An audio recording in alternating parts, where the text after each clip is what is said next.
साथियों नमस्कार। मैं डॉक्टर अनुराग विजयवर्गीय शिमला हिमाचल प्रदेश से आज फिर एक नए विषय के साथ आपके सामने फिर से उपस्थित हूँ। साथियों आज का मेरा विषय है अनेक प्रकार के हृदय रोग, हाइपरटेंशन, ब्लड प्रेशर बढ़ना, कोलेस्ट्रॉल बढ़ना, लिपिड प्रोफाइल इत्यादि का बढ़ना, धमनी अवरोध, हार्ट ब्लॉकेज और हृदय में सूजन और हाइपरथायराइडिज्म। साथियों इनमें क्या आहार होना चाहिए, किस आहार का सेवन करना चाहिए, किस आहार का सेवन नहीं करना चाहिए, इस विषय पर आज मैं प्रकाश डालने का प्रयास करूंगा।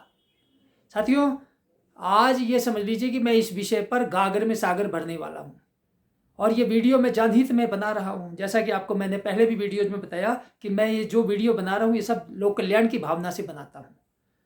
तो महर्षि चरक लिखते हैं कि वरम आशी विश्विषम क्वथितम ताम्रमेव वा पीतम अत्यग्नि संतप्ता भक्षिता व्याप्यो गुड़ाहा। इसका मतलब हुआ कि भयंकर सांप सर्प विष अथवा उबाला हुआ तांबा पी लेना अच्छा है। आज मैं नई बात बता रहा हूँ कि भयंकर सर्प विष और उबाला हुआ तांबा पी लेना अच्छा है और आग पर तपाए हुए लोहे के गोलों को खा लेना अच्छा है। किससे अच्छा है? बजाय किसी मूर्ख वैद्य से उपचार लेना। ठीक है, आज आप देख रहे हैं कि कैसे कैसे लोग आयुर्वेद विशेषज्ञ बनकर घूम रहे हैं। इन दिनों जितनी बीमारी है उससे कई गुना तो वैद्य पैदा हो गए। अब चरक महाराज लिखते हैं कि वैद्य जो है 3 प्रकार के बताए उन्होंने कहा कि भिषक छद्मचरा संति संते के सिद्ध साधिता संति वैद्य गुण युक्ता त्रिविधा भुष्जो भुवि। यानी इस धरती पर 3 प्रकार के वैद्य हैं। एक तो जो है छद्मचर हैं और एक सिद्ध साधित हैं और तीसरे हैं वैद्य गुणों से युक्त। अब छद्मचर कौन है? अब इस बात को मैं इसलिए कह रहा हूँ कि थोड़ी सी संस्कृत बोलने लग गए, थोड़ा सा ज्ञान सीख लिया। या छद्मचर किसे कहा चरक महर्षि चरक महाराज ने कि वैद्य भांडोषधई पुस्तई पल्लवैरव लोकनई लबंते ये विषक शब्दम अज्ञास्ते प्रतिरूप कहा। चरक सूत्र स्थान अध्याय 11 में ये लिखा है। उनका ये कहना है कि वैद्यों के बर्तन, खरल, सिलबट्टा, औषधियाँ, पुस्तकें, थोड़े बहुत पत्ते रख लिए और थोड़े बहुत ऐसी वैद्यों जैसी वेशभूषा धारण कर ली, गले में माला धारण कर ली। ये सब लोग ऐसे लोग मूर्ख हैं और ठग हैं और वैद्यों के प्रतिरूपक हैं। इस प्रकार तथा कथित छद्मचर जो वैद्यों को चरक महाराज ने जिनके लिए छद्मचर प्रयोग किया, छद्मचर, तो वे लोग बगुला भगत हैं साक्षात। इसलिए ऐसे वैद्यों से बचें। तो आज का मैं बता रहा हूँ क्योंकि ये विषय इसलिए चल रहा है क्योंकि सबको सावधान करना भी हमारा दायित्व बनता है। टीवी पर बता रहे हैं कि लहसुन खाओ, लेकिन आयुर्वेद शास्त्र तो पढ़ा ही नहीं है। और इसलिए अरे अपनी अज्ञानता को कब तक छुपाओगे मेरे भाई? शब्दों की बाजीगरी कब तक चलती रहेगी? लहसुन किन रोगियों को नहीं खाना चाहिए, लहसुन के सेवन के दौरान क्या परहेज रखे जाने चाहिए, लहसुन के सेवन के दौरान क्या सेवन करना लाभकारी है, जब तक ये बातें नहीं बताएंगे तो लहसुन के सारे लाभ थोड़ी मिल पाएंगे। और थोड़े बहुत लाभ मिलेंगे, वो मिलेंगे भी और नहीं भी मिलेंगे। तो ये सब चीज़ें देखने की है। इसी प्रकार से एक बात है कि अब मैं आपको बताता हूँ कि लहसुन के सेवन के दौरान, अब देखिए मैं बताता हूँ, रोचक बात है। लहसुन यदि आप सेवन करना चाहते हैं तो आप लहसुन के साथ शराब सेवन कर सकते हैं। मध्यम मांसम तथा अम्लम च हितम लहसुन सेविनाम। लहसुन जो सेवन करना चाहते हैं वो मध्यम मांस और अम्ल पदार्थों का वो सेवन कर सकते हैं, शास्त्रकारों ने ये लिखा। और क्या सेवन नहीं करना है? व्यायामम आत्मरोषम अति नीरम पयो गुणम रसोनम अश्नन पुरुषस त्यजेत एता निरंतरम। इन चीज़ों को छोड़ देना चाहिए। जो लहसुन का नियमित सेवन करना चाहते हैं, आप टीवी में देखेंगे, कहीं भी यूट्यूब पर देखेंगे, लहसुन सेवन शुरू कर दो जी। आप 4 कलियां लहसुन की सुबह पीस करके खा लो, ये सलाह देते हुए मिल जाएंगे। लेकिन व्यायाम नहीं करना लहसुन सेवन के दौरान, गुस्सा नहीं करना और धूप में नहीं रहना, आतप कहते हैं धूप का, अति नीरम, बहुत ज़्यादा पानी नहीं पीना और दूध का सेवन नहीं करना लहसुन के साथ, और गुड़ का सेवन नहीं करना। ऐसे जो व्यक्ति लहसुन का सेवन करके लाभ लेना चाहते हैं उनको लहसुन के सेवन के दौरान इन चीज़ों का पूर्णतः परित्याग करना चाहिए। साथियों आयुर्वेद इतना आसान नहीं है जितना लोग समझ रहे हैं।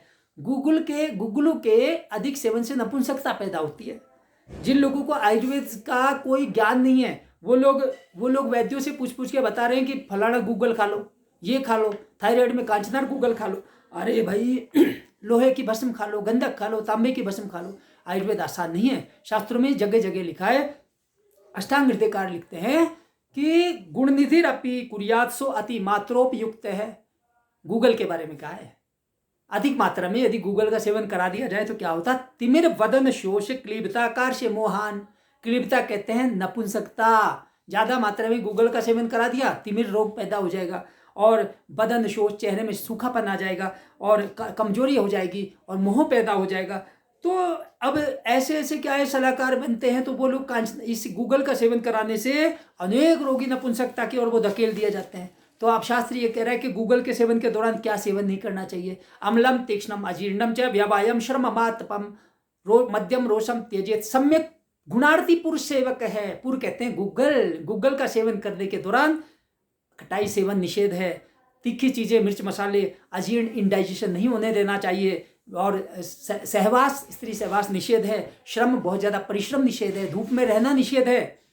कोई वैद्य बताते हैं आपको? ऐसे किसी चैनलों पर बताया जाता है? नहीं बताते, क्योंकि रहस्य है। बहुत सारे लोगों को ज्ञान नहीं है, शास्त्र का उचित ज्ञान नहीं है। मध्यम रोषम त्यजेत सम्यक गुणार्थी पुर सेवक है। पुर कहते हैं गुगलू को, और गुगलू के सेवन के दौरान शराब और क्रोध, इनको बिल्कुल छोड़ देना चाहिए। अब ये सब कौन बताएगा? ये तो केवल प्राणाभिसर और जीविताभिसर वैद्य ही आपको बता सकता है। जिसने वास्तव में शास्त्र का अध्ययन किया वो आपको बता सकता है।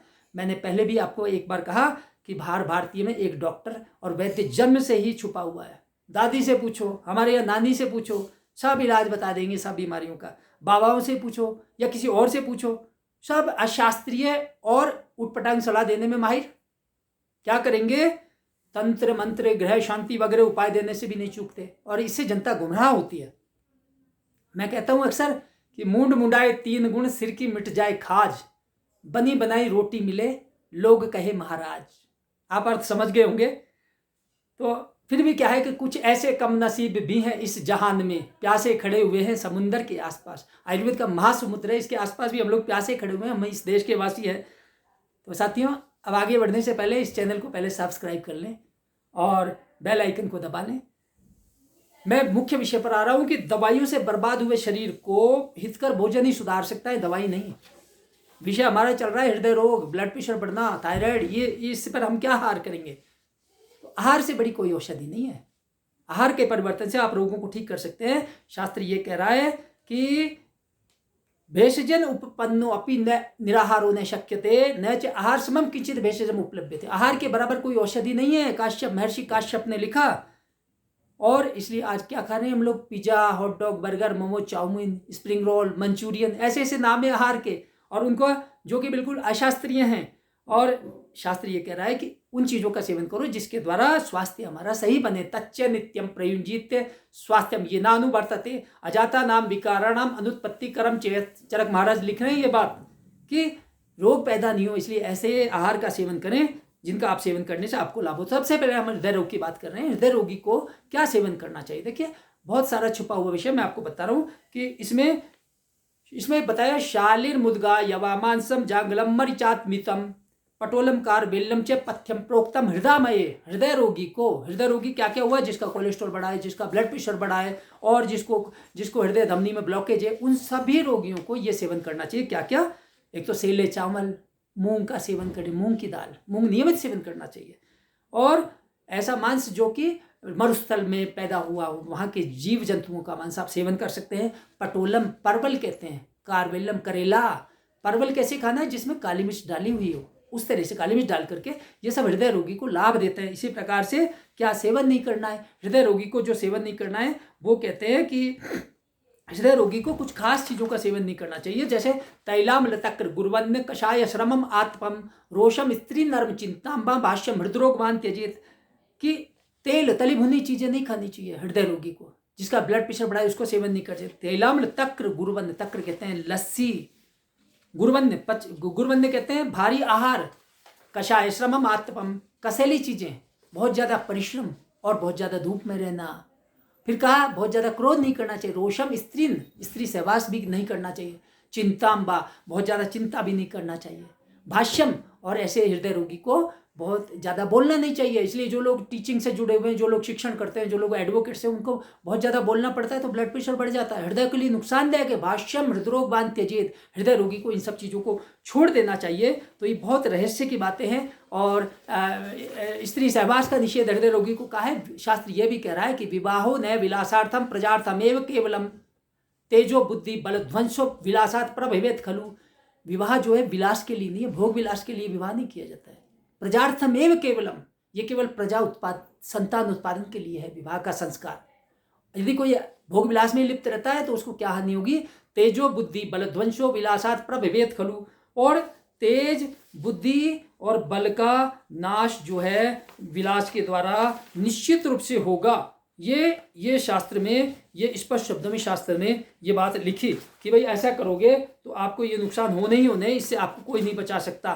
तो आपको अब मैं बात बताऊं कि हमें नित्य सेवन, हृदय रोगी को नित्य क्या सेवन करना चाहिए? जो हृदय रोगी है उनको षष्ठी चावल, सेले चावल, सेंधा नमक, आंवला और जौ, ये सब चीज़ें, शहद और ये सब चीज़ें बहुत लाभकारी होती है। और इसलिए हमें इसका जो है इसका निश्चित रूप से हमें पालन करना चाहिए, तभी हम हृदय रोगों से बच सकते हैं। हाइपोथायराइड के रोगियों को भी यही पथ्य लाभकारी होते हैं। तो मैंने साथियों पूरी तरह से शास्त्र सम्मत बातें आपके सामने रखी। आशा है आप इनसे लाभ उठाएंगे और अगली बार फिर किसी नए विषय के साथ आपके सामने उपस्थित होऊंगा। इस विषय में अधिक जानकारी के लिए मेरे द्वारा लिखित एवं महामहिम राष्ट्रपति महोदय के कर कमलों से राष्ट्रीय पुरस्कार से पुरस्कृत पुस्तक जीवन शैली के रोग और आयुर्वेद आप अवश्य पढ़ें। मैं इसका लिंक यहाँ पर दे रहा हूँ। साथियों धन्यवाद, नमस्कार।